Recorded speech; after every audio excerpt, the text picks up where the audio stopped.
super excited about this. Welcome to the Tragedy Academy, where you are the teacher and we are the students. Together, we will learn from past tragedy to lay the foundation for a better humanity. I just want to thank myself. The only supplies you'll need, an open mind and a sense of humor. So, tilt that chair back, talk out of turn, and never raise your hand, because this is the Tragedy Academy, and class is in session. Non-pure scholar. But it's good. He inspires a lot of people. Like I'm almost as old as him, and I can barely wipe my ass some days from working out for 10 minutes. So I'm like, all right, I gotta step it up. It's hard not to be motivated, which is good. Both it you is hard fuckers not to be motivated. have me doing shit better since I met you, so it's good. Good. Here, sorry, I'm not trying to not pay attention here. All right. So, is there anything that you don't want to discuss? Just because I like to make sure. Nah, I mean, you can ask me anything. If I don't like the question, I'll tell you to fuck off. And if we're good, we're good. I like that. It's easier that way. He's not going to do that. He's Canadian. Yeah, here's the deal, though. For real, I don't think you should pursue, because this drives me nuts with my NBA guys and actors and stuff. If you want to pursue a life in the public eye, you can't pick and choose what you be public about. Yes. You can actually, I shouldn't say that. You can pick and choose, but you can't be mad when people ask the question. Can't unseason soup either. Yeah. Once you put it out there, it's in the mix. Yeah, you can't, it's too bad. So if you're a WWE superstar, you go out for dinner and a kid asks you for an autograph, sign the autograph. Or you have enough money, book the restaurant out completely and go private, or have takeout in your home. You have options. If your money's being made from the public eye, get used to it. There's exceptions though. People should not let their kids roll up to someone mid-meal, on a date. No. I get you, but you also know if you're the most famous movie star in the world that's going to happen. Yeah, so if you don't want it to happen, take some precautions to make sure it doesn't. No, it's true. You know what? I honestly, first, welcome to the Tragedy Academy, a show created to bridge societal divides in a judgment-free zone using candor and humor. I think to this point that if you're authentically pursuing what you truly love, you would never walk away from somebody that was giving you some kind of accolade for what it is that you're doing, because it is the most important and the happiest part of your life, and you want to share it. I agree. I think that if an actor puts up a wall, unless it's some kind of special situation, they're likely not authentically pursuing what it is that they truly love, because they wouldn't be shutting other people out from their experience. Well, the other thing is now you're talking about making money and pursuing fame versus a love of acting. Here's something I've argued for a while. If you're doing acting for the love of acting, you can act for your family. You can rent out a theater and do stuff for your friends. There are ways to do it where you're not pursuing fame. The minute you start pursuing fame, the public's paying your bills. The public's putting money in your pocket. You're doing it for some type of performance art. I think there comes an expectation that if you want to become the most famous person in the world, that you're on stage 24/7, 365, unless you remove yourself from the public. I know, for example, I want to get into acting. I know right now that if I want to become like The Rock, there's things that come along with it. I'm not a stupid guy. I'm aware that my privacy is going to shrink. I can make the decision as an intelligent adult right now to go down that road or not. Because again, if I just want to do it because I love acting, I can perform plays in front of my kids. And it feels just as good, if not better. It should feel better. Before we move on, I guess I should introduce you. Bobby Maximus is here with us today. My name is Jay. Welcome to the Tragedy Academy, a show created to bridge societal divides in a judgment-free zone. Gary is here today. What's going on, man? How you guys doing? Living the dream. I'm We good. got Gary's friend, Bobby Maximus, in today. Gary, you want to introduce your friend here? Yeah, so me and Bobby go way back. Bobby's a professional fighter. We met on season 2 of The Ultimate Fighter in 2005, probably. Yeah. We were young and both had hair back then. And Bobby was on this last season at 43 years old, the oldest contestant we've ever had, season 30 of The Ultimate Fighter. For those that don't know, I'm the executive producer of that show. Been there for about 19 years now. And yeah, me and Bobby go way back. I sat through 6 hours of surgery with him back in the day, and we've stayed in touch. And he was relentless about getting his shot back on the show. And there was so many obstacles, and it wasn't going to be denied. It was something impressive to watch, because there was multiple times where he was told by powers that be, there's no chance. And he just never heard that, and he made it. And I think that's, you're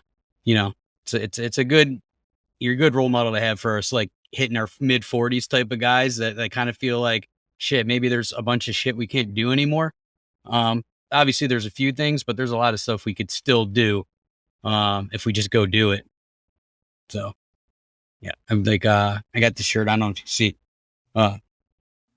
The genius thing that let's read that for all of us out there in podcast land. The genius thing that we did was we didn't give up. I couldn't agree more with that. And one of the things that I wanted to start out with is the word action, because I was looking back through the things that you've done, throughout your career and your life. And I saw so many different hats, so many different roles, so many different accomplishments, and we could list them off for days. But what I saw more than anything else was you never sat still. It was always action. And can you tell me where that action comes from in Bobby Maximus?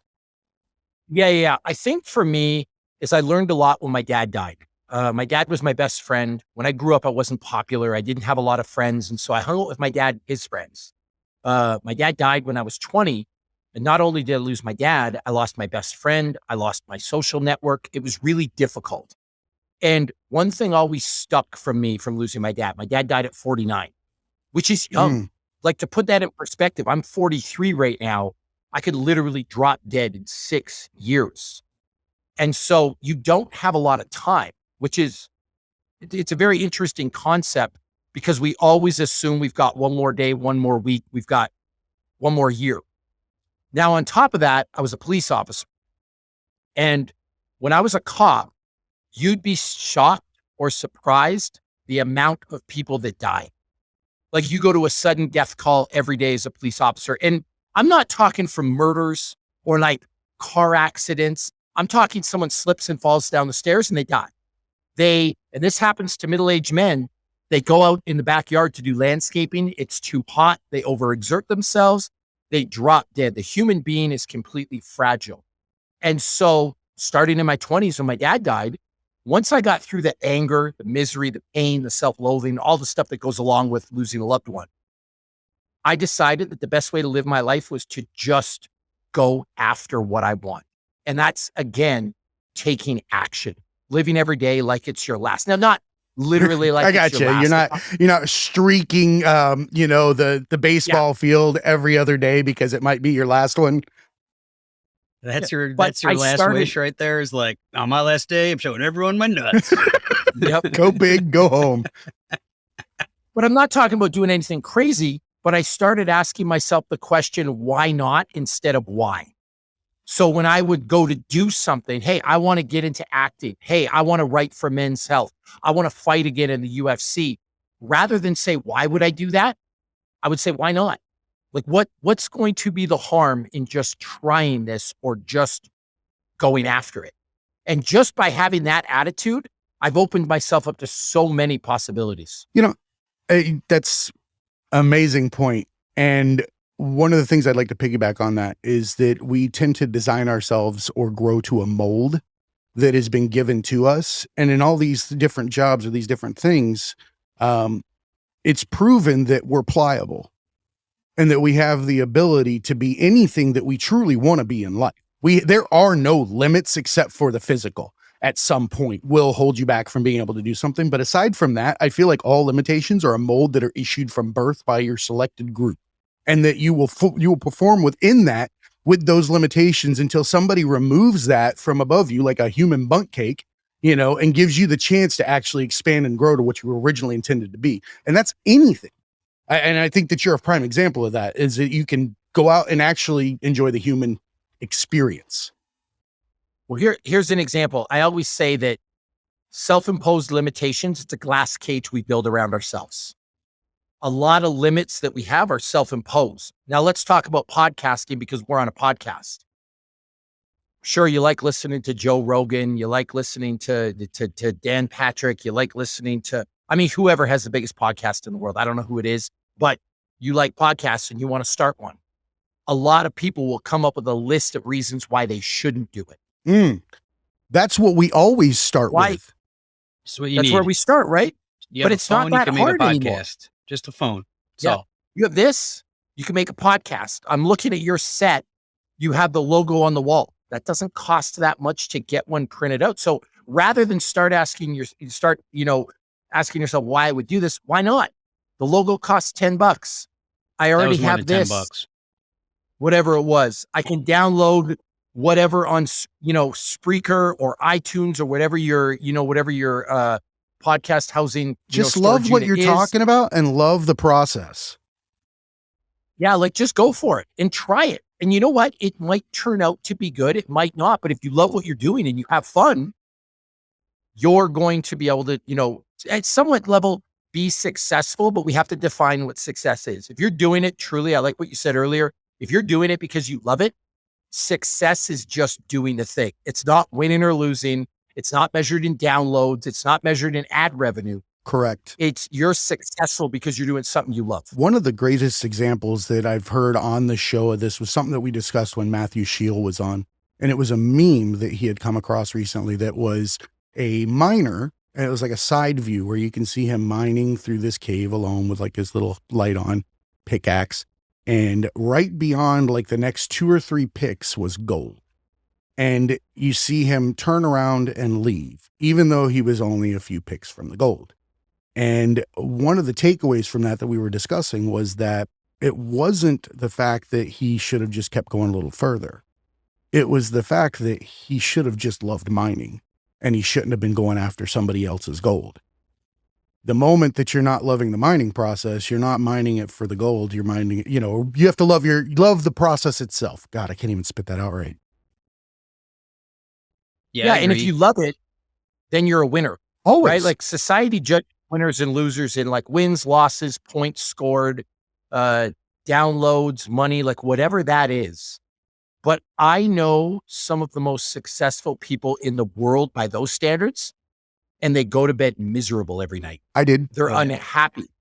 I also know people who paint, who write poetry, who spit freestyles, who work out, who have podcasts that you've never heard of that are the happiest people in the world because they're fulfilled. So for me, I've just learned to redefine failure and success.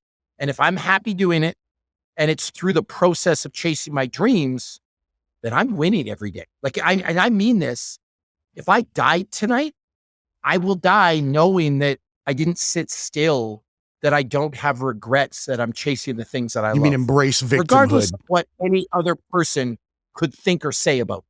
Yeah. I think you're describing the antithesis to the I am a victim.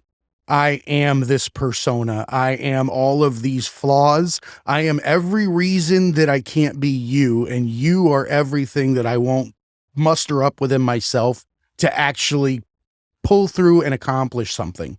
I think we see it all the time. What you're describing is the opposite of a person that has said, I am a victim and everybody should feel sorry for me. And in this victimhood, I don't have to do anything except for be a victim of circumstance. And I can tell everybody else they're bad at what they're doing because that's a fuck ton easier than it is stepping over my own trash and moving on my own. So much easier. It's easy. And everything we hate everybody for is the things that we won't do within ourselves. Well, and what it comes down to is regret. I think regret's the worst feeling in the world. Being 50 years old and looking back on your life and thinking, maybe I could have done this. Maybe I should have tried this. I'm miserable where I am. What if I would have just done it? You see, here's what happens when you take actionable steps to deal with regret proactively. There's something I really want to do. I don't know what it is. It could be acting. It could be a podcast. It could be fighting in the UFC. It could be, trying to make the NBA. And there's a little voice that constantly tells me, you want to do this. You want to do this. But I keep denying it. And I sit on my couch filled with regret and spite. And like I said earlier, self-loathing. That's the worst feeling in the world. So if I actually get up off my ass and try, what are the potential outcomes? Well, one potential outcome is I become Joe Rogan. The next potential outcome is I make the NBA. Another potential outcome is I win season 30 of The Ultimate Fighter. So maybe I'm successful. The other potential outcome is I fall on my face and I fail. I don't get anywhere. That to me, though, it's not a failure. It's still a success because I tried. And in the process of failing, I found peace, which is the opposite of regret, which is the greatest feeling in the world. Yeah. It's So off if the I list. go to try something, like me going on The Ultimate Fighter season 30, one of two things is going to happen. I'm going to win and I'm going to be successful, or I'm going to lose and I'm going to be successful because now I find peace. And there are people, like I mentioned earlier, that are worth millions, tens of millions, hundreds of millions, billions of dollars that don't have peace. And there's no amount of money in their bank account that can buy it. So if you have something that you can do to find peace, it's literally invaluable. Well, it's what you were created to do. It's one of the core parts of this show is authenticity. And I always say that if you're created one way, and to be anything but that creation is a slap in the face and disrespectful to whatever or whomever made you, because you're perfect already. We give ourselves all of those contradictions to success and happiness and all those things just from within our own mind. And I think that when you pursue action in those items, you're being mindful with the time that you have that we're aware of, rather than living in the past and the future in things that don't exist.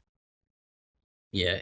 It's a lot. It's where you grow up and the environments you come from. And, with the internet and access to more people now, it's different. Growing up, in the 80s, we had no role models outside of our inner circle. So if you grew up with people that weren't pushing you or didn't believe in you, it would be tough. Everybody around where I was from was told they're not going to be shit. If my mom didn't tell me that I was going to be the shit every day of my life, like I would have not been shit.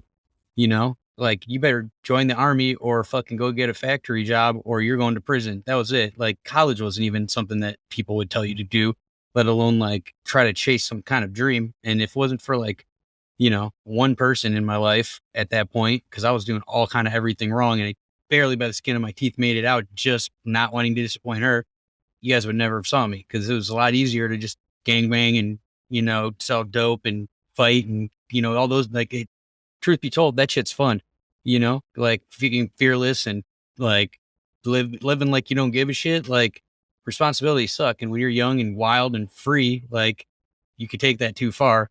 You don't have somebody at least like, hey, so I think people need to look for role models and people like Bobby that are on TV now. And, they have a platform. I watched your episode. Back. It was amazing.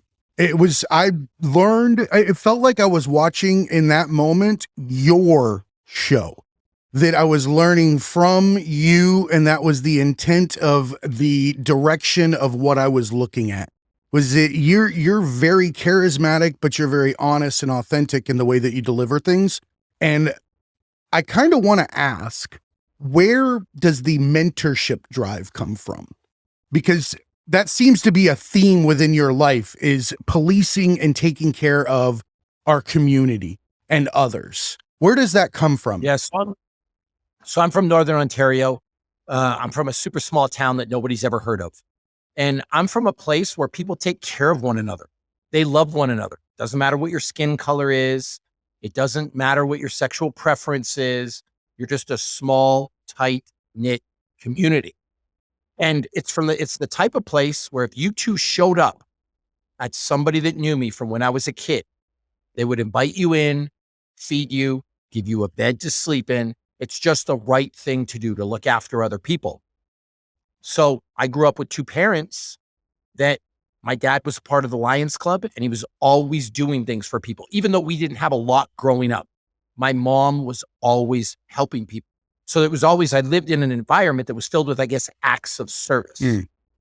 And growing up, I learned, by watching my parents, that the single greatest thing you can do is positively influence another human being.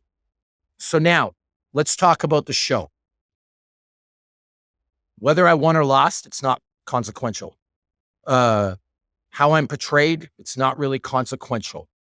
The only thing I care about is that A, I found my own peace. And then B, if one man out there, if one woman out there found the courage to quit the job that they hate, to be a better parent, to get out of bumper to bumper traffic, to maybe be happier, to not kill themselves, which is something that happens way too often. If one person watched that episode and got that message and changed their life, I have done what I'm supposed to do as a human being. Everyone wants to change the world. And they start with things like poverty, gun control, abortion is in the news right now. They just talk about all these big overarching things that they cannot affect. You want to know how to change the world?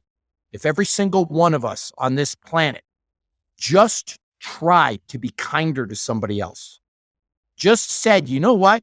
It's Friday, July the 1st. I'm going to go out and help somebody today. And maybe it's they bought a homeless person a sandwich. Maybe it's they helped their neighbor cut the lawn. Maybe it's they gave money to a charity, like whatever it is. If 8 billion people on this planet did that, and then they did it tomorrow, and then they did it the next day, I promise you all problems in the world would be solved in 30 days. Like it would literally be that simple. We treat acts of kindness like going to the gym. We bitch about it, whine about it. We want no part of it every single day until when we get there and we do it and we're happy. Acts of kindness are also, I find myself the biggest narcissist when it becomes to those, or when it comes to acts of kindness, because man, they feel good. There's such a payoff when you see that you positively impacted somebody else's life, or that there's some kind of change in their path that is going to, that was at your hands or at your, advice. Man, that feels fucking good. That feels so good. And like I said, we'll treat it like the gym. We don't want to go. We'll bitch about it. Well, I do it. I do it all the time. I'm like, well, if one thing falls in front of me, I won't go. But you know who else it feels good for? That person that you were kind to, and you don't even realize this, that cried themselves to sleep the night before. Yep. That had a gun in their mouth the night before. Yep. That was like taking the shoelaces out of their shoe to hang themselves the night before. Like you don't know what other people are going through. And so something that's as simple to you as just an act of kindness, you literally might have saved somebody else's life. And so for me, I want to help people. And I've also been fortunate, and I'm just going to, talk about Gary for a second. On The Ultimate Fighter 2, that's what stands out to me about when I was on that season was my experience with Gary. Gary really went above and beyond to take care of us all. And I remember that. And it made my experience a lot better. It made me happier. It helped me find peace. It was remarkable. And if you asked him, he'd say he's just doing his job. But it was a lot more than that to all of us. And so I've had a lot of people like Gary in my life that have given me something, that have helped me, and they didn't have to. And I've always been grateful for that. And one of my first fight trainers always said to me, I said, how do I thank you for this? And he said, just do it for somebody else. Pay it forward. Just like, and I know it's become cliche, the pay it forward thing, but I'm not talking about buying somebody's Starbucks coffee that they don't need. Just help somebody else. If you have a minute. And by the way, how often have we all been there and we have just needed help? Like, I just need some free advice, like how to change the taps in my bathroom, how to hook up a light, how to, like, that I just would have killed for somebody to be there at that moment to help me. We've all been there. Yeah. So part of my life's mission is to help other people as much as possible. Yeah, I agree. I mean, I think for me, I've just seen the struggle of people trying to make it in the fight business, especially, and people, that watch the show. For anybody that's listening that doesn't watch it, 16 fighters will move into a mansion. and compete in a tournament, the winner gets a big contract in the UFC, which is their ultimate goal. So people will say like, oh, are they bitching? They're in a $5 million house and they get all the food they want and all this. Like they're also away from their family. They're away from their friends. They're away from their kids. They're dieting like hell. They're eating breakfast with the guy they got to fight in a cage the next day. And like, it's a pressure cooker and their whole dream's on the line. And a lot of guys, they don't realize like if they don't do well, it's not their end of the world. But you also like, if you don't feel like that, like you're probably not going to do well. So it's like, you gotta help where you can. There's a lot of reality TV people that like to do the other, like make it more difficult and play psychological game and get people to break and fold and cry and like it's more drama. It's like I can't do that as a person, and I don't think that's good television either. The drama's built in. You're fighting in a cage, like like I just want to tell the stories as accurately as I possibly can and like give the assistance that I can to get people through it. And it's a good job. I get paid a lot of money. I enjoy a lot of things about it, but hearing that shit, is definitely the best part about it. Mike Chiesa had an article about me after season 15. His father had died during the season. And I helped him through the whole thing. That season was live. So it was, it wasn't taped and then they go home and watch it. They shoot it for 3 days and fights were live on Friday and was 3 times as long. And, his dad had died. He got into the house. His dad died right after his fight. He got to watch him win his fight to get into the house on TV and passed away that night. Fucking crazy shit. And he flew home to the funeral and he came back and like, I was sad with him every day, and cried my eyes out with him. And, like that sort of terrible that happened to him, but like being able to be there, like, I don't know if I wasn't there, like how it would have changed his experience because he needed someone that cared in that moment.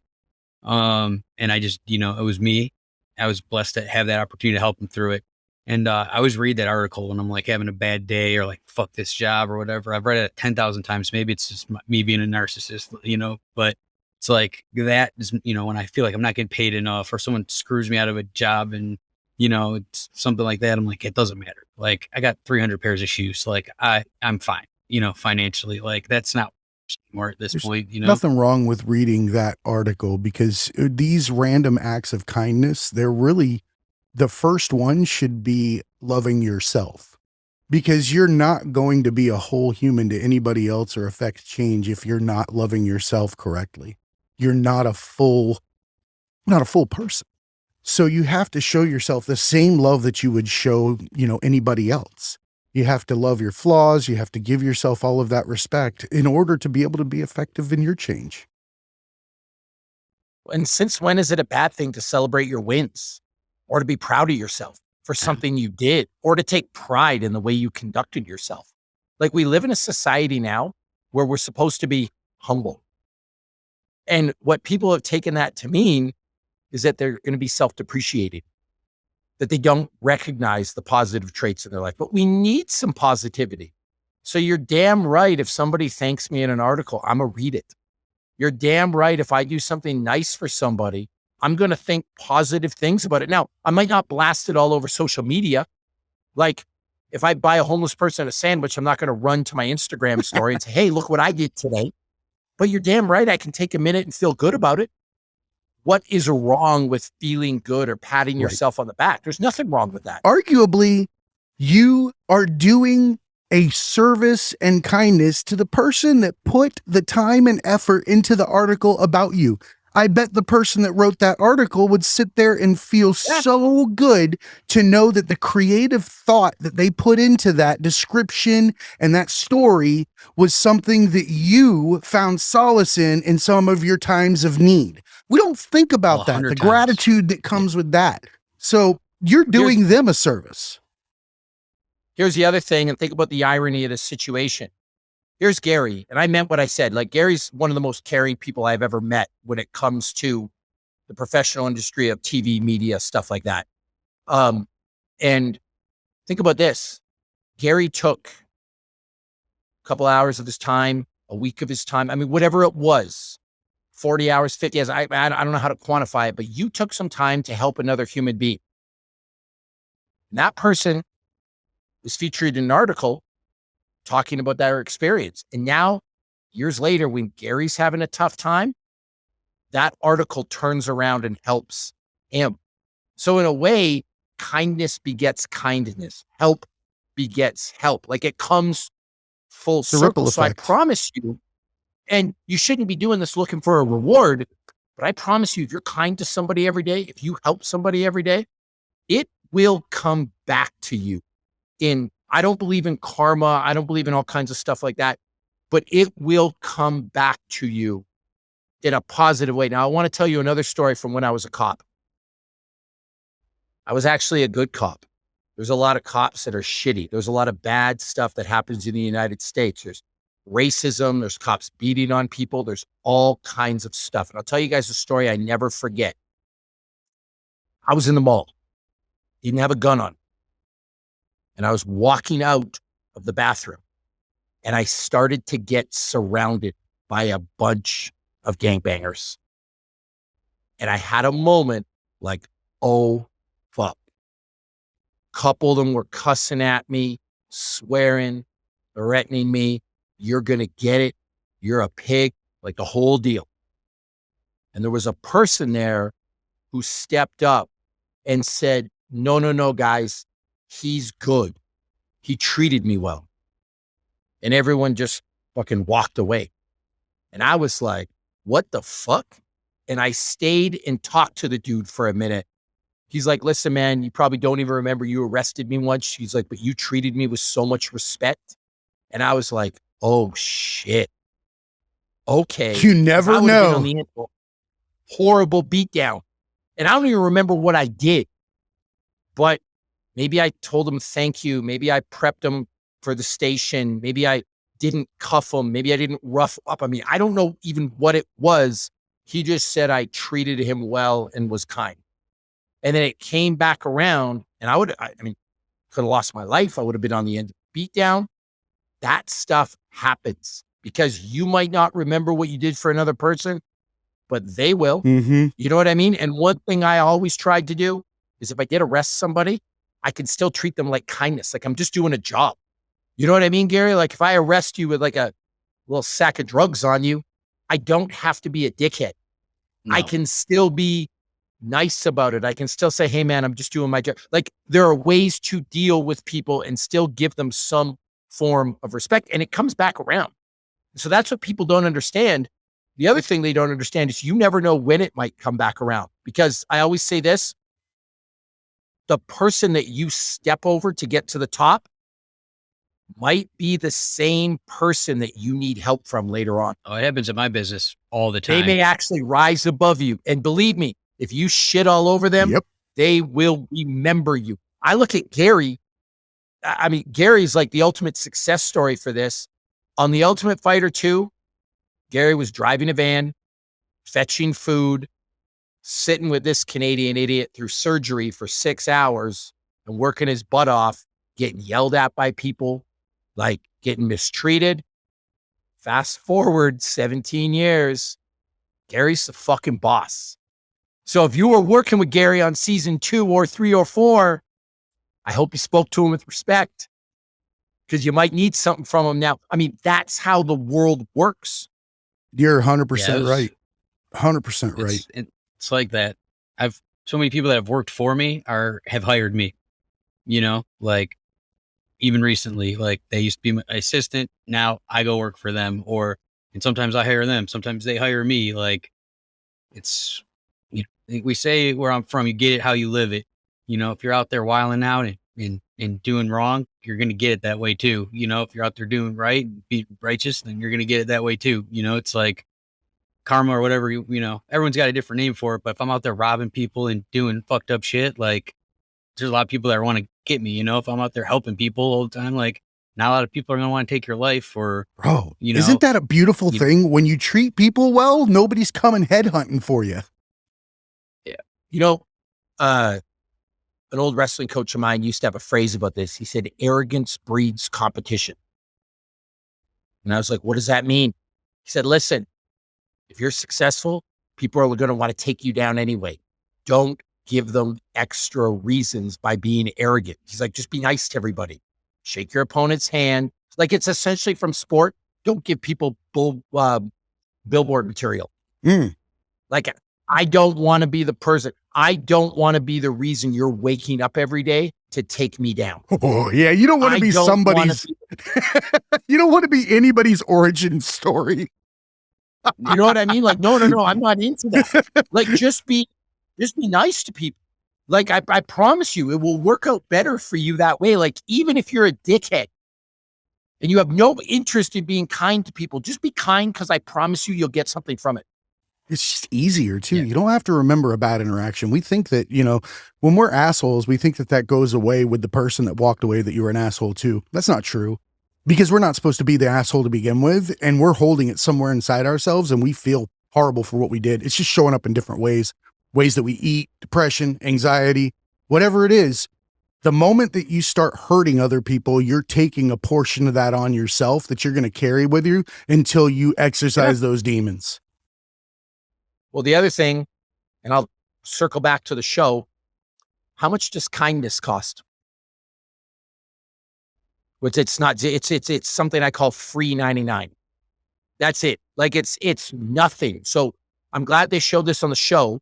They showed a clip of me talking to two girls on the show, Claire and Brogan. Saw that. And the context of that was they realized I had a book with Men's Health. They realized I was financially independent and successful. They realized I'd been there.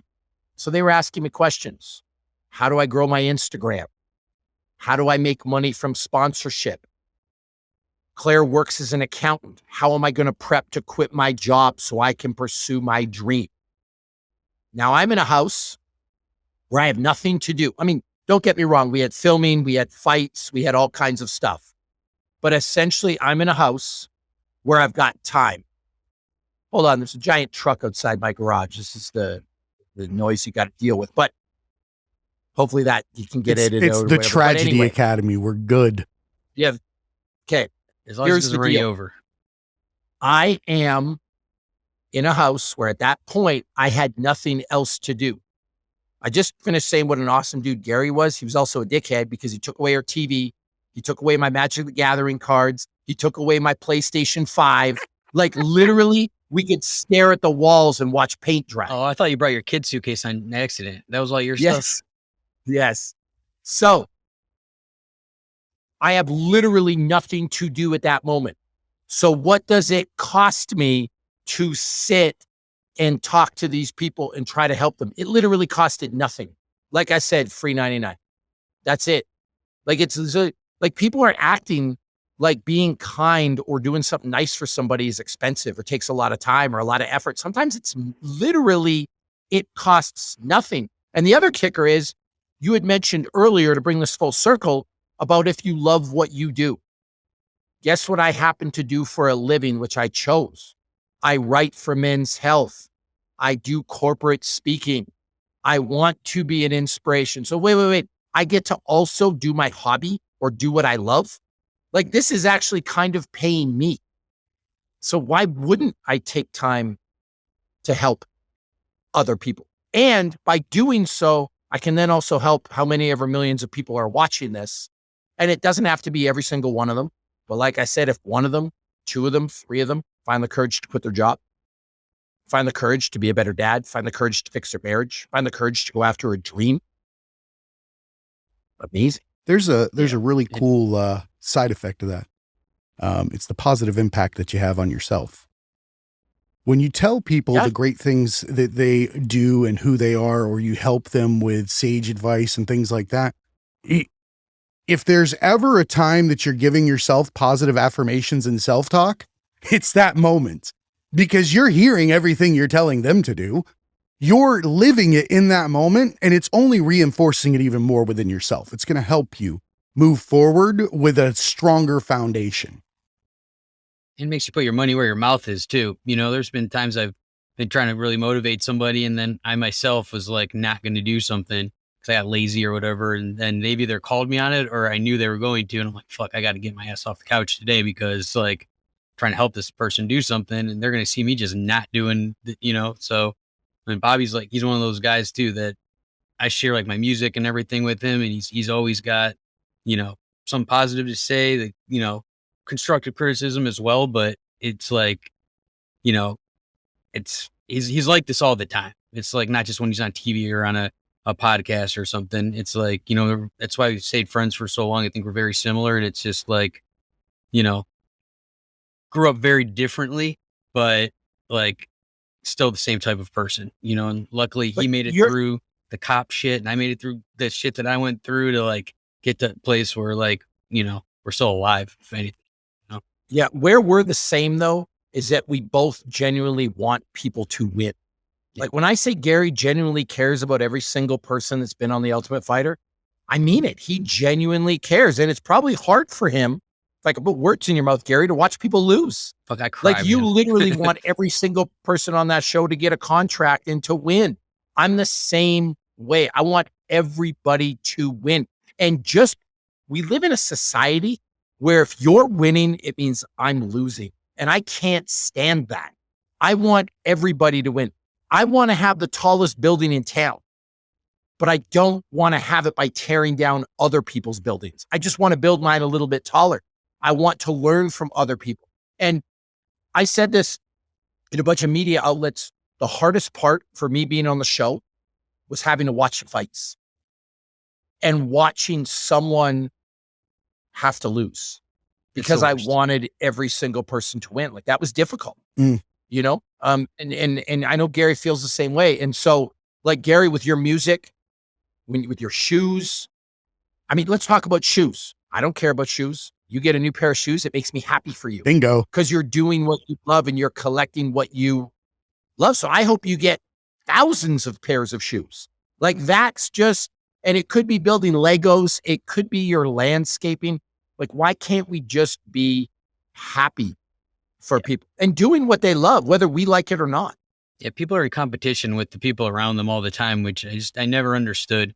You know, I have a little t-shirt line and stuff, and one of the shirts is hype your friends. Like I'm telling people about you guys all the time. Telling people like my boy Adrian just went 2 more Emmys yesterday. Like I bragged about that for 2 days. Like I love the fact that my friends are successful, and like it makes me look cool, it makes me feel good. Like we help each other, like we rise together. Like you name a problem, I could call somebody right now and fucking fix it. I guarantee it, because I have a huge circle of people that trust me and that I trust. And there's all these like small circle people that's not me at all. Like my fucking circle is the globe. Like I want to be able to land in Norway and call my friend, or land in Australia and have 5 people to go have a beer with. Like that's what I want.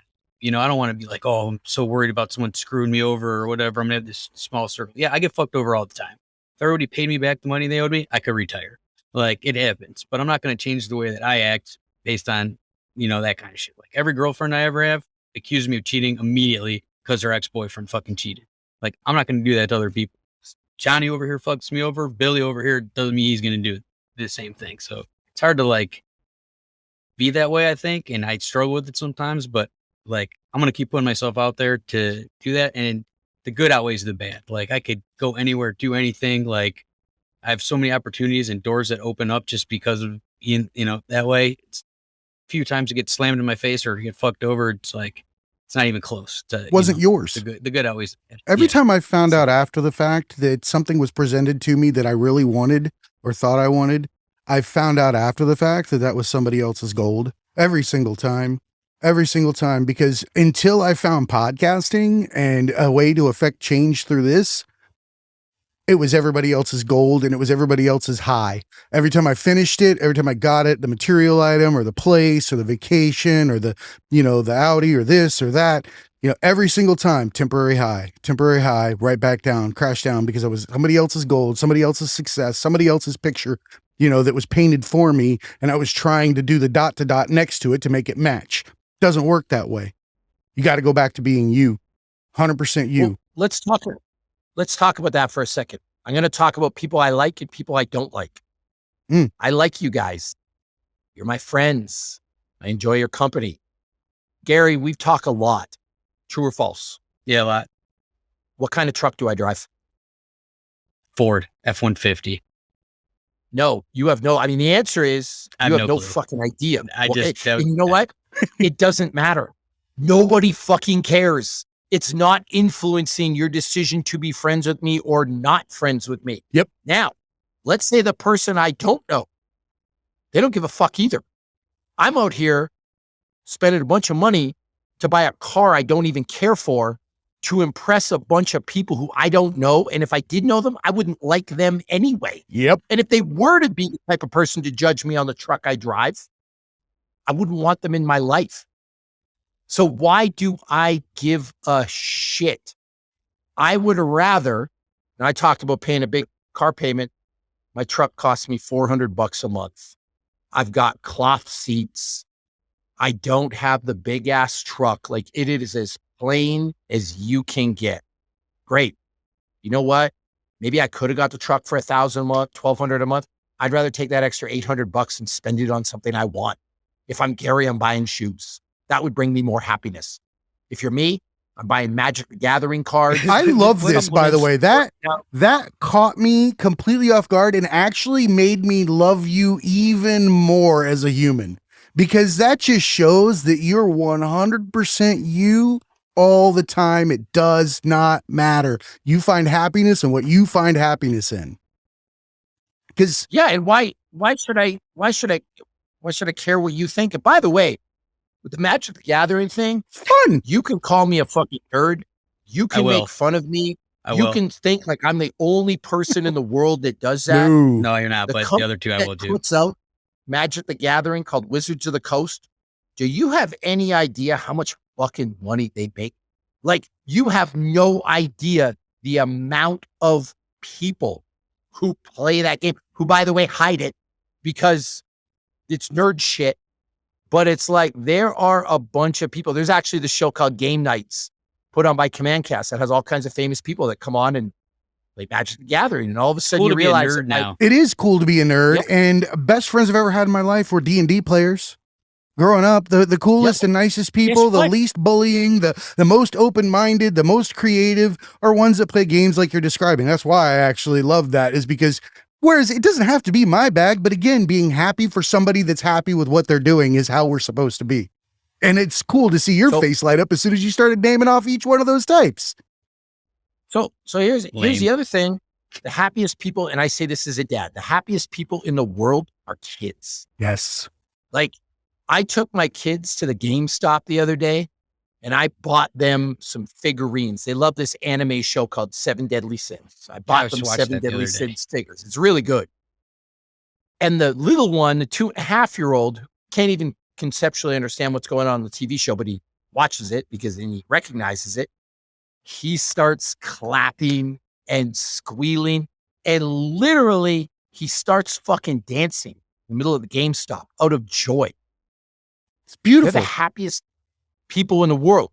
My question to you both is, what would it take you to be given in public for you to clap and dance and cry and sing and like just total joy? Like, what, $10 million? Now, we were talking about this right before you came on today. But Jay was sharing some of his music with me because we both do music, and he was talking about how like he acts like that when he's doing music. I'm insane. And we were like, fuck it. That's act like that. Who cares? You know, fucking, if anybody thinks I look stupid, fuck them, fight me. So for me to talk about the kid thing, those are the things that I loved as a kid. You know what I loved as a kid? He-Man and the Masters of the Universe. Oh, who didn't, man? That was the best. Do you know how fucking happy I was when I went on eBay and bought a bunch of old He-Man toys so I could play with them and watch the episode with my kids and see them set up Castle Grayskull? Another one I loved, the Thundercats. Who didn't love the Thundercats? You know how fun it is to watch the Thundercats with my kids? Snarf. So the stuff I loved as a kid, Star Wars, Thundercats, He-Man, Conan the Barbarian, Legos. Why would I all of a sudden give those up when I turn 15 or 16? And because I'm an old man now, I have to wear New Balance sneakers and collars. I got some dope New Balance, but fuck a collar. No collar. So I saw a study. I saw a study that says that that was likening this situation to older people and imagination and the strength that it has. and the role that it plays in our lives, in our overall well-being. There was a study, and I'm not even going to be able to tell you where it was or what it was, but essentially they had taken a group of, say, 60-year-old humans, men, women, whatever, and they put them in an environment where everything was as if it were the 50s. The music, the entire living condition, everything was that way, and they lived in it for an extended period of time. And the phenomenons that they saw were verbal acuity. They were able to walk without canes. They were able to, enjoy themselves more, less medications, all sorts of bizarre stuff. But it was the fact that they were utilizing their imagination, living in the world where they felt the most comfortable or they were their happiest. And it had such an impact on them. You're back to being a kid. Yes. So here's me when I was a kid, just as an example at Magic the Gathering. It's not a cheap game to play. Like a box of cards is $100+ and they can range up to. That's how much that shit costs? Yeah. There's a new set coming out called Double Masters, and a box is going to cost $335. I could not afford that as a kid. My parents, the odd time, would buy me a couple of packages. And then over time, because you make a deck of cards, I could put together a deck and I could kind of trade and I could play, but we had no money. So I wasn't the kid getting all the things, right? Well, now I'm in a situation where I'm not even looking at packages. I'm not even buying fucking boxes. I'm buying cases of shit. You better believe I'm going to fucking enjoy that. Like when I walk into the store, there's a store in here called Paragon Games. I am like a 7-year-old with a fucking unlimited budget. Do you know how fun it would be for me to go back in time and give 7-year-old little fucking Bobby Maximus a credit card and say, you go into Toys R Us and buy whatever the fuck you want? Oh my God. Life. Look at the studio. This is me doing what I never did as a kid. Cause just like yourself, I grew up with nothing. We didn't have a refrigerator. We had a cooler. We had the front doors boarded shut. Boy, that shit now. Like if I showed you the house I grew up in, you could buy it now for about $60,000. You wouldn't buy mine. It was, okay, fair enough. 2 bedrooms, 1 bathroom. Yep. Some of the were supposed to be curtains were like blankets. So my son, he says, Dad, are we rich? Fuck yeah. He goes, I don't think we're rich. Like my friend's house, blah, blah, blah, blah, blah. He's like, why do you think we're rich? I'm like, because we have a garage. He's like, what are you talking about? So like, you can't see it at home, but like, if you look around my garage, I got all kinds of workout equipment.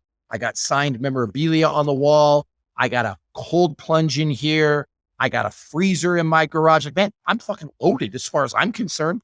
Now I'm not Bill Gates. I'm not traditional. Your definition of loaded. Like, man, I'm happy. So I'd rather focus on that and enjoy it. And back to the truck. I don't want to spend my money on a truck. I don't give a fuck about a truck, but it makes me so happy to be able to buy toys, to be able to buy my Magic the Gathering cards. And I don't give a shit whether you like them or not. Like, it's for me, just like shoes. I don't give a shit whether you like them or not. Go buy your shoes. Go buy your podcast mic. Go buy whatever you got to buy. Yep. I think that's how we're supposed to live our life. A lot of times, the more that I concentrated on money, the less that I had for the longest time. The more it was a struggle, the more it was all these different things. The more that I started becoming kind and not caring about money is the more that money appeared in my life. It came around in different ways. It showed up here, it showed up there. It wasn't the same mechanism, but it certainly is supposed to work that way. Yeah. So another story for you. I'm a huge WWE fan. Huge. Like it basically formed my entire life philosophy. You know what I mean? We had Ellie Neidhart on the other day. I like that. But as a kid, how many WWE events do you think I went to? Zero. Fucking and you zero. were in the capital of wrestling, where it all started, Canada. Yeah. We couldn't afford that. Couldn't go to a WrestleMania. I couldn't go to a Monday Night Raw. We didn't have the opportunity to do that shit. Do you know how fucking fun it was when Monday Night Raw came to Salt Lake City? Me and my boy sat front fucking row. Oh my God, I was on another planet, Gary. Like, it was like, this is the greatest thing that has ever happened to me in my entire life. Now, I also happened to be friends with a bunch of people in the WWE. So we got to go backstage. We got to hang out. A couple of the guys came to the gym. Like, dude, like it was, and it's funny, my kid was 11 at the time. It was right before COVID, but I like took a moment. I'm like, dude, I just want you to understand how special this is. Like, listen, you soak this Good in. for you. Like, you laugh, you dance, you like yell, you boo people, you get into it. Like, trust me, I'm 40 fucking years old, and this is my first time going to Monday Night Raw. And I've been a WWE fan for years. This is the first time I can really afford to do something. Holy shit, dude, you better enjoy this. So you're damn right. Like, I acted like a fool. I did the same I was thing. a child. I wore the gear. I was like, I had one of those fold fingers. You know what I mean? I love that. Yeah, I bought a Jimmy Superfly Snuka shirt, and I took my nephews. Same thing. I was probably close to 38 years old before I went to one, and I've gone to a few since. I got chairs right over there. You get to keep your chair. Like, that's just fucking cool. But yeah, I was acting like a kid. I wasn't really into it, like, leading up to that. But when I was there, I was doing the same shit. I was fucking booing everybody, and like, I would just, like, didn't matter. Everybody was acting crazy, like every walk of life. Like, I don't know. It's a lot of fun. Like, but why not enjoy it? Because now you can afford to do that, or now you can, like, I live life to just do all the things I never did as a kid. I agree. I love that, because that's the last like 3 years. It took me a long time to get on the train towards happiness. It was really easy to stay in that shell for a long time. That's how we, excuse me. That's how we feel safe. You want me to tell you something that I learned today that I appreciate more than anything? When we were kids, man, I had to wait till Saturday morning for my cartoon to come on. Oh, not anymore. I had to wait until, like, everyone knows the pain of having to like rewind a cassette tape to listen to a song again. Or when the little, my judgment of like how old you are is, hand somebody a pencil and a cassette tape, right? I did that yesterday. That's kind of how we used to do things. Do you know how cool it is to go on Spotify and just play whatever I want? Oh. Do you know how cool it is to, like, I wanted to watch The Last Dragon this morning with my kids and just pop on the Amazon Fire Stick and search it, and it's there? Oh my God. This is like the greatest thing. Because I grew up, Gary, you too, we grew up through tough times where it was like, you could listen to the music you wanted to listen to, watch the shows you wanted to. We still made it happen. But now I am so grateful for this stuff. You don't even know. Like, people complain about how expensive Netflix is for like $11 a month. This is the coolest fucking thing in the history. Like, I can watch 7 Deadly Sins. I can watch Castlevania. I can watch Thundercats. I can watch He-Man. Friday is on in the living room right now. It's one of those the movies that just plays throughout this house because of things like that. Because I didn't have the ability, just like you said, to be able to pull it up as a kid. We had my 3 favorite Marvel character, VHS tapes. Is it? Yeah. My favorite Marvel character is Blade the Vampire Hunter. I can go watch Blade 1, Blade 2, great set Blade of movies, 3, the anime cartoon. If I want to check out what's going on Blade now, I can like Google on the internet, like, when's the Blade new movie coming up? Like, fuck, dude, I'm living a dream right now. Like, I love Wesley Snipes Blade. Yeah. Did is there a different Blade now? Is there like after Texas Blade? I can't pronounce. No.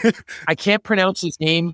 Mahershala Ali is the new Blade. He played Remy in House of Cards. He's a phenomenal actor. Nice. Yeah, I like House of Cards a lot. I was a little troubled when I found out that Wesley Snipes wasn't going to be Blade anymore. I'm like, there's no one. And when they announced his name, I'm like, okay, I'm good. Like, and everyone was like, okay, we're good with this. So, but just like as a point, like, it's pretty cool that I can just go do all that stuff now. As a kid, I couldn't. So like, I also try to enjoy stuff. Gary, you talked about the show. You talked about how hard it was. We were away from our families. We were making sacrifices. We had to do filming stuff. There was a sketch, blah, blah, fucking blah. You know how I look at it? I got to be on TV, which is cool as fuck, right? I got to hang out with 15 of the best fighters on the planet. You're talking to a person that loves fighting.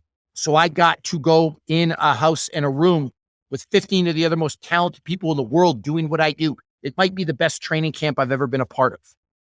Number 3, I got to meet all kinds of incredible people, 2 of the greatest female fighters of all time. And the best part, I had a fucking list. I woke up in the morning. I thought, what does Bobby Maximus want to eat today? I want some fucking Fruit Loops. I put Fruit Loops on the list.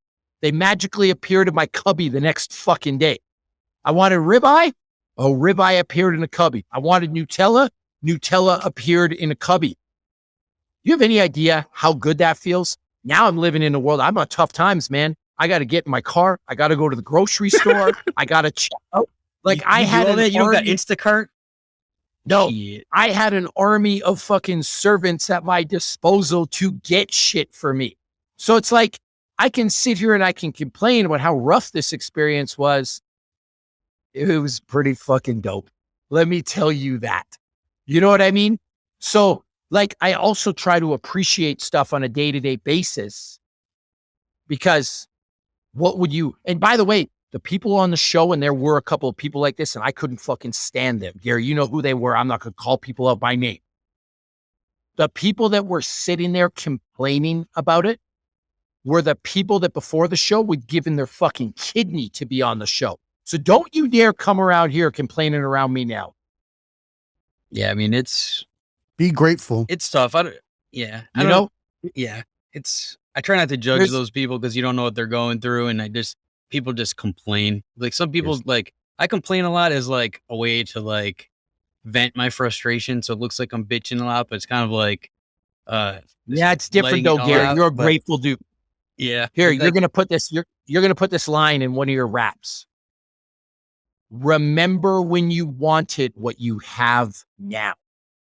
That's a fundamental principle of how I live my life. Remember, you would have fucking killed someone to get what you have now. Remember, you were in your bed, like on your knees with your little hands balled up, praying to whatever maker you believe in for what you have now. So like when you have it, fucking enjoy it. I smile. I love that. Gary's going to hate this. I got to tell you a story of who changed my perspective in my life on this. Gary, Drake. I don't want to hear your negative bullshit when I bring his name up. It's and Drake. You know, Drake. So it's always Drake. I've had a bunch of really cool experiences in my life. I've got to meet a bunch of famous people, went on some really fun dates, traveled a little bit because I fought in the UFC. I've been in the media. I've got to do some really cool things. In the 2000s, I didn't want to ask people to take pictures with them. I didn't want to be that guy. I didn't want to overly take advantage of things. I didn't want to use my D-level celebrity status to get a free meal or get in the club because I had a chip on my shoulder. And Gary, you can relate to this. Well, like I'm earning everything. No one's giving me shit for free. Blah, blah, blah, blah, blah. I'm a hustler, whatever. Yeah. Then I see this motherfucker, Drake. Drake built a basketball court in his house. He has his own league with like NBA referees. He's sitting front row at all the Raptors games. He's flying Golden State in to run practice at his house. Like he is living his best life like a damn kid, and he doesn't give a shit. And he's one of the most famous, richest people on the planet. So when I saw him doing that, I'm like, it's good for me to do this too. I'm just not a huge fan of his music. Like, enjoy this. That shit's Do you know cool. what I mean? Like if I had the means, you're damn right, Stephen Curry and Klay Thompson are coming over to my house to play basketball. Do you know how cool it would be? You know what I mean? To sit front row at a Toronto Raptors game, to like, I've also said this, Gary, this is where this dream was born. When I make enough money, I'm going to hire Method Man and Redman to follow me around for a week and just wrap me in and out of the Whole Foods, wrap me in and out of the Target. You could get Redman to do that for $89 right now, I bet. To be sitting in the back seat of my truck, rapping about my driving. Do you know how fucking fun That would be amazing. Hire me to Oh do my that God. now. Everybody needs a soundtrack. You know what I mean? Everybody needs a soundtrack, a live soundtrack. I want that too. I'm with you. I did Yeah, follow yeah, yeah. Redman around for a week once. At Or the to pay Porno like Awards. Ice Cube, and you're like, Ice Cube, you just got to be Craig for the day. You're gonna hang out on my front lawn, and you're gonna be Craig for the day. Like, oh my God, dude. That's Jay's dream. Like, Hey, so we've been doing this for about an hour now, and I want to extend the invitation first off to have you come back on anytime you want. I'm sure Gary agrees with me. You guys have known each other forever. But I would be remiss not to point out something. And that was that you were discussing a point about your son, and you told him to stop and take it all in and to enjoy that moment. And I think that that's something that we could all take as advice. And what I think that you did was you gave him a core memory. You called it out. You gave him a waypoint in life, and you said, you know what? This is one that you need to pay attention to, and you're going to want to reference again. And I think that that's something that everybody should try to do in life, is throw up those flags so that they can look back on their life and see the path that they've traveled and what to be grateful for where they're at. so I can leave you with this. You want to know the secret to real happiness? A lot of people think self-care is taking a bath. Self-care is like cleaning your truck or cleaning whatever. No. Here's what you're going to do. Real self-care is doing something frivolous for yourself that is non-productive, that you love. Cocaine. It's not Wait, working. what? It's not making money. Did you just say cocaine? Maybe you really like cocaine. Yeah. You got Oh, God. Scarface over here That's on the podcast. perfect. Don't even crank That's it. fucking perfect. Here's the deal, though. I can't do it. My nose doesn't work. We're living, Jay, in a world that's like, you got to wake up at 4:30, rise and grind, hustle, all this shit. Cool, whatever. Every day, I take time, maybe it's 30 minutes, maybe it's an hour, maybe it's 20 minutes, to do something completely frivolous for myself that doesn't matter. Maybe playing with Magic the Gathering cards. Yesterday, I played God of War on the PlayStation for an hour. It could be organizing my shoes again. Like, it doesn't matter. Do something frivolous that you really, really love. That's not productive in any way, that you just enjoy, that's not tied to your income. And the second is then take a minute after and be super fucking grateful for it, that you had the time to do that. And you will be a remarkably happier human. And it's simple and it's free. You'll enjoy the hell out of it. Cocaine is not free. What are you talking about? God. All right. I'm going to get a shirt that says that. Joking. Cocaine is not free. Hey, thanks so much. I genuinely appreciate you coming on. I can't wait to have you back on. Gary, I'm sure you got some things to say. Shit. Drake's pretty cool. His music's not. I don't really do cocaine. I'll show you my belly if you don't believe me. And speaking of that, anybody that's older and kind of struggling about staying in shape or getting in shape, you should check out everything that Bobby's got going on. He's really motivational to our era of people that hit their 40s and are like, fuck, like it's over. I can't do things. Like, follow along with what he's doing. Yeah, please give your plug. Lettuce and it's like not everybody thinks dieting is eating shit you hate and just eating 4 leaves of lettuce and going to bed hungry and you can't work out. Like, it sucks. Like, find something like boxing or punch a bag. Like, find something you like to be active, eat good food, and he could take it from here, but it's someone to follow and motivate to, like, not, be such fat pieces of shit like we are when we hit 40. Yeah. That's So, me. so something on that note, I wasn't going to say this, but it's coming up. There was a Versus. For those of you that are like live under a rock, Versus is a musical hip hop R&B competition where they pit 2 artists against each other and they freestyle, they do whatever. So there was a Versus where it's the Locks versus Dipset. So you got Styles P, Jadakiss, Chic Luch against Cameron, Jules Santana, Jim Jones, like the whole deal, right? and Jadakiss comes out and fucking kills it. Like Jadakiss he's a vampire. He hasn't aged. Like he just stole the whole show. I'm watching this like, these other guys look like they've fallen off. And Jadakiss is like, maybe better than he's ever been. Like, how's he doing this? I go over to his Instagram page. This motherfucker here is working out every day. He's like doing pull-ups. He's running. He's doing CrossFit. He's doing this Bar Stars, like Harlem playground workout things. Yeah, like, they own oh, juice shit, stores. okay, that's what it is. The message for you in this, the lesson is that he's building this on a foundation of fitness. You see, if you're more fit, you can do the thing you love more. You can be less stress-free. You can be happier. Like, it's a great lesson. Whatever you do, working out will make you, or fitness, shouldn't say working out, because now you're picturing being in a gym. Some level of fitness and health will make you better at it and able to do the thing that you love way more. So Gary, you're right. Like, whoever you are, you want to be a better podcaster? Exercise. You want to be better at making movies? Exercise. You want to be a better actor? Exercise. You want to be a better lawyer? Exercise. You want to be a better dad? Exercise. Like, it's that simple. I love that. Well, thank you so much, Bobby. Yep. Where can everybody find you? It's bobbymaximus.com.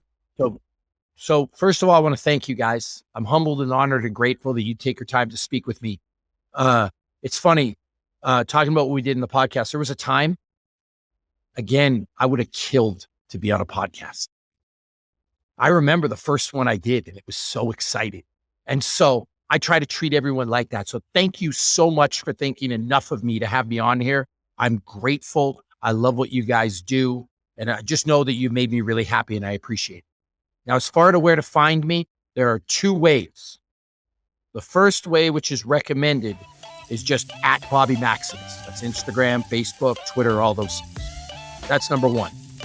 Number two, which I do not recommend because bad things happen to people. Go in your bathroom at midnight, turn off the lights, and say Bobby Maximus into the mirror 5 times. But again, don't fucking do that. It might not end up the way I hope it wakes you up real time. Like, you're like, fuck. Yeah. What are you doing, man? Spidey sense. You're like, what the fuck? They're all doing it now.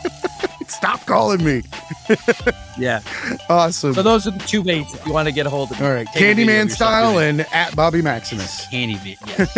That's it. Thanks so much, man. And remember, everybody, be cool and keep learning. Bro.